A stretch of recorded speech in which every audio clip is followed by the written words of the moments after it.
The Sixers, their early season struggles, they continued as they headed north to play the Raptors. Let's go there now. Pascal Siakam and the Raptors taking on Joel Embiid and the 76ers. Ooh, nice little crossover, dime, punch through dunk. Okay, now. You know what, Tim? The Raptors are one of my favorite teams. People get mad when I say they exceed expectations, but I do think they're slept on. Pascal Siakam, one of those slept-on players as well. I'm in that fan club with you. I love watching them. I think they're tough, and they're incredibly well coached, and they've got great chemistry. Gotta love Spicy P, but I think we retired that nickname, right? I think that's what the streets were telling me. Pascal Siakam. Cameroon. I kind of like it. Let's go ahead to the third quarter. The Raptors up by 7. Gary Trent Jr. knocks down the 3. And then going ahead to the end of the third here, once again, Siakam finds Trent Jr. Another one. Look, you gotta love the ball movement. They play selfless basketball, and they also work hard. I mean, look at the hustle on this play.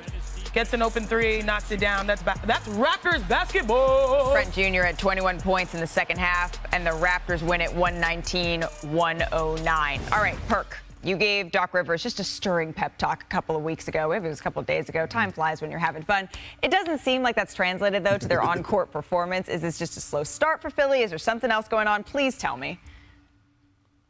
No, it's a problem. It's a problem because I'm looking at body language, and I'm huge on body language. I don't see chest bumping. I don't see high-fiving. I don't see guys being happy for one another. I see a lot of my-turn basketball, individual basketball on the offensive end. We don't see the ball swinging from one side of the floor to the other, whether it's sticking in Joel Embiid hands or James Harden hands. It's all about, can James get going? Can Tyrese Maxey get going? What about Tobias Harris? And on the defensive side of things, I don't see finger pointing. I don't see talking. I don't see communication. And it's a problem. And guess what? If they continue to go down this route, you know who they're going to point the finger at. It's going to be pointed at Doc Rivers. And, I mean, sadly, he got to be held accountable to his aspect. I love Doc to death, but right now they have a chemistry problem, and I think Doc has to tighten up and have one of those coming to Jesus meetings he used to have with us when he used to go down and explain roles and explain sacrificing and explaining losing yourself in the team. All right, so that's the Sixers side of things. I want to bring Brian Windhorst back in here to talk about the team that actually won the game, because the Raptors are looking pretty impressive. What did you take away from seeing Toronto last night, Brian?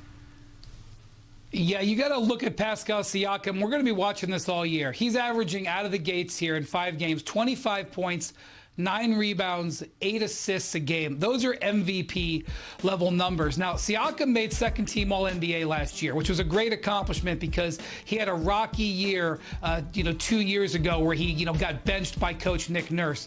The reason Pascal Siakam has huge incentive to make the All-NBA team again is if he does it, guys, he becomes super max eligible. He had the option to sign a contract extension this last offseason. He did not do it because he's betting on himself to make All-NBA again and look at one of those $200 million contracts and look at the start he's off to. He is highly motivated. I'm not sure the Raptors are crazy about giving him that type of contract, but they're going to reap the rewards of him chasing it, and he certainly is. Thank you for watching ESPN on YouTube. For live streaming sports and premium content, subscribe to ESPN+.